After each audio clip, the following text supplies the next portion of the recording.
इसलिए ये मंदिर सुरक्षित रहे।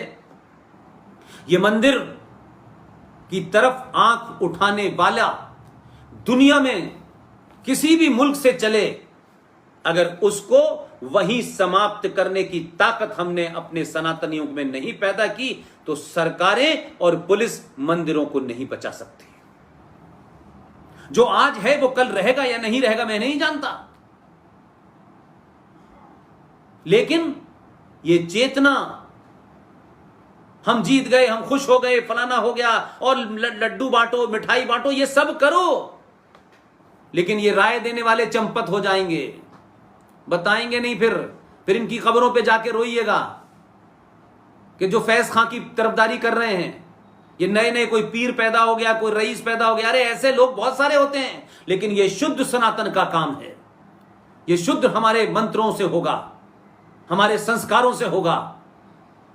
जो उस किताब को, वो जहरीली किताब, वो क्रिमिनल एंटरप्राइजेस वाली किताब, हम उस सोच के किसी आदमी को अपनी इस पवित्र धरती में, इस पवित्र अनुष्ठान के अंदर, हमें कोई सेकुलरिज्म नहीं चाहिए। पार्टियों को सेकुलरिज्म चाहिए, पार्टियां अपनी दुकानें सेकुलरिज्म चलाएं, मुझे उसमें कोई आपत्ति नहीं है।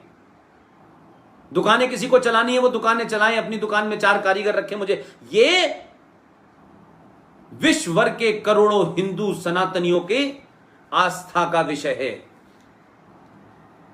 इसलिए मुझे इस किस्म की कोई चीज नहीं सुननी, कोई मुझे कंप्रोमाइज नहीं सुनना।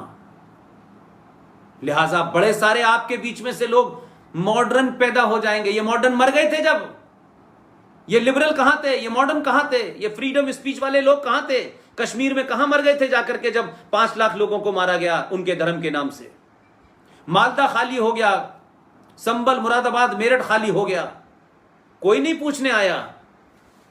इसलिए मैंने कहा कि आज बहुत सारे लोग जो राय दे रहे हो, समय के हिसाब से जब ढूंढेंगे तो ये चंपत हो चुके होंगे, पता ही नहीं चलेगा कहां चले गए, और इनकी झूठ और इनकी बेवकूफी को फिर राष्ट्र दोबारा से भुगतेगा, फिर हम वही बात कहेंगे। तो क्या हम आज फिर वही गलती करें जो पृथ्वीराज चौहान ने की थी? वही गलती करना चाहते हैं आप?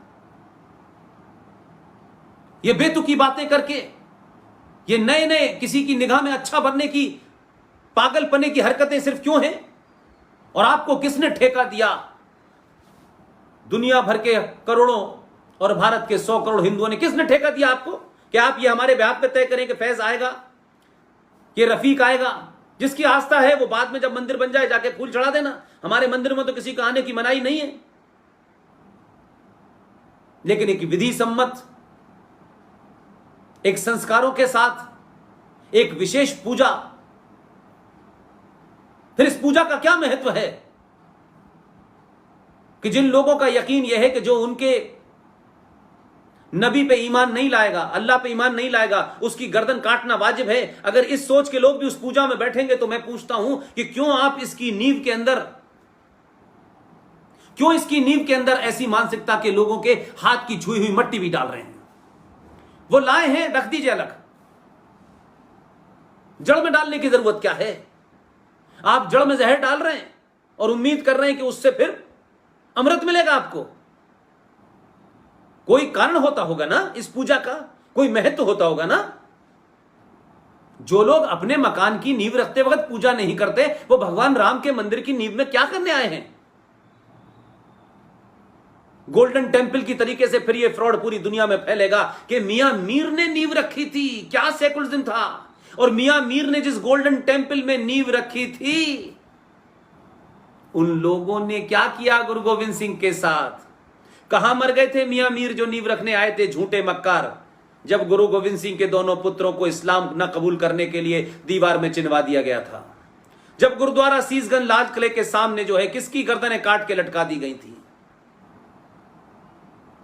कहां है वो बंदा बहादुर जो दिल्ली के मेट्रो स्टेशन के बाहर जिसकी मूर्ति लगी है? क्या हुआ था उसके साथ? क्या हमको इतिहास में बार बार ये बताने की, जगाने की जरूरत पड़ेगी?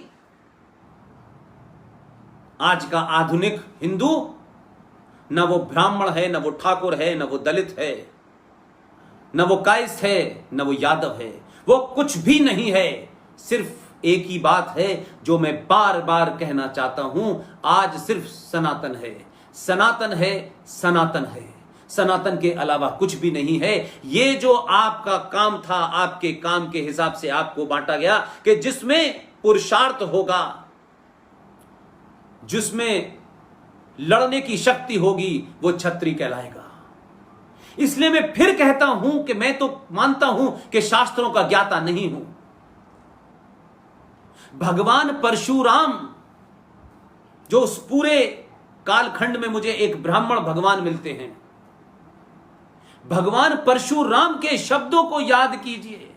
ब्राह्मण भी याद करें, कायस्थ भी याद करें, ठाकुर भी याद करें, वैश्य भी याद करें, सब सोचें कितनी बड़ी बात उन्होंने कही थी, और यह बात क्या सच नहीं है?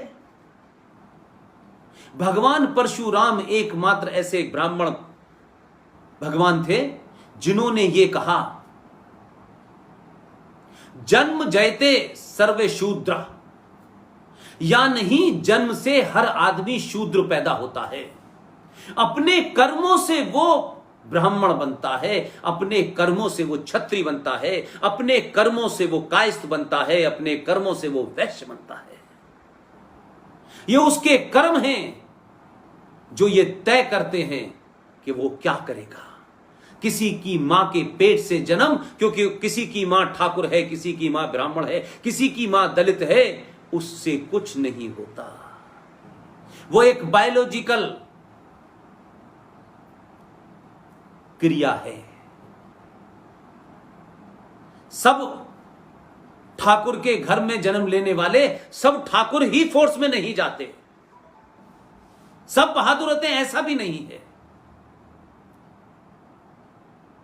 हमें अपने कर्म से अपने आप को साबित करना है।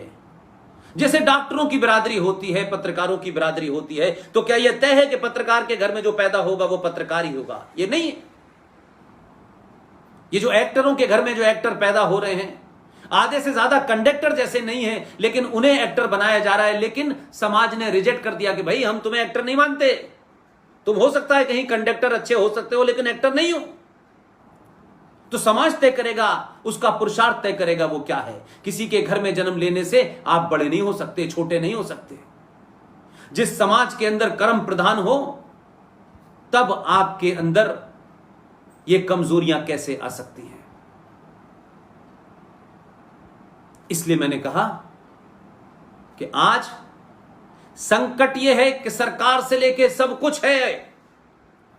सरकार कानून से चलना चाहती है, संविधान से चलना चाहती है, संसद से चलना चाहती है। इसके बावजूद भी सरकार को बार बार यह सोचना पड़ता है कैसे लाना है, कब लाना है। 1976 में 42वें संशोधन के माध्यम से 7वीं सूची में यह कहा गया कि केंद्र सरकार और राज्य सरकारें जनसंख्या नियंत्रण पे तत्काल कानून बनाएं। 76 से लेकर के आज 2020 हो गई, इतना लंबा समय हो गया। 44 साल से इस देश में भारत के संविधान में लिखी चीज को भी नहीं लागू किया जा सकता, क्योंकि कोई नाराज हो जाएगा, उसकी नाराजगी पे देश चलेगा। 100 करोड़ लोग नाराज जिस दिन हो गए तो सरकार का खजाना खाली हो जाएगा, ये देश नहीं चल पाएगा। लिहाजा इस किस्म का अपीजमेंट इस देश के गद्दारों के खिलाफ, जो भारत के संविधान को नहीं मानते, वो कोई हो, किसी धर्म जाति का हो, मुझे इसमें कोई इंटरेस्ट नहीं है। लिहाजा मैं ये कहना चाहता हूं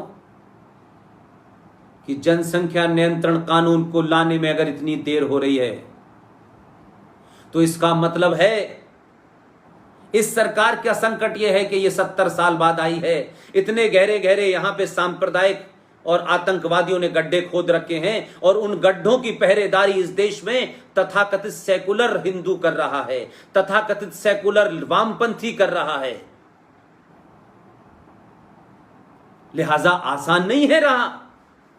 इसलिए मैंने कहा कि राज्य और राष्ट्र के बीच का जिस दिन आप फर्क समझ जाएंगे, तब आपको लगेगा कि आपको करना क्या है।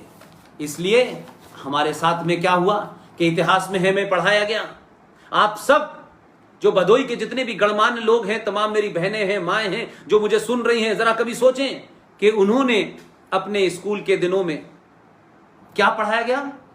कहा गया कि भारत में कुप्रथाओं के खिलाफ फला फला ने बड़ा संघर्ष किया। और कुप्रथाएं क्या थी? हमारे यहां कुप्रथा थी, सती की कुप्रथा थी साहब, घूंघट एक कुप्रथा थी, बाल विवाह था। लेकिन एक सवाल मैं आपसे पूछना चाहता हूं, जिन किताबों में यह लिखा गया है, क्या उन किताबों में कभी यह लिखा गया कि बुर्खा भी एक कुप्रथा थी? बहु विवाह या 4 शादियां करना भी एक कुप्रथा थी? यह निकाह हलाला भी कुप्रथा थी? यह मुता, जिसे मजहब ने लीगली एक प्रोस्टिट्यूशन को लीगल और मजहबी मान्यता देने के लिए मुता बना करके कहा गया कि आप लीगली प्रोस्टिट्यूशन कर सकते हैं, रिलीजियसली प्रोस्टिट्यूशन कर सकते। यह कुप्रथा नहीं थी, ये तो महान प्रथाएं थी, इनका जिक्र नहीं बताया गया कभी आपको। लिहाजा आप अपनी प्रथाओं को और उनको भी गलत तरीके से रखा गया। यह नहीं बताया गया कि यह सती की प्रथा नहीं थी।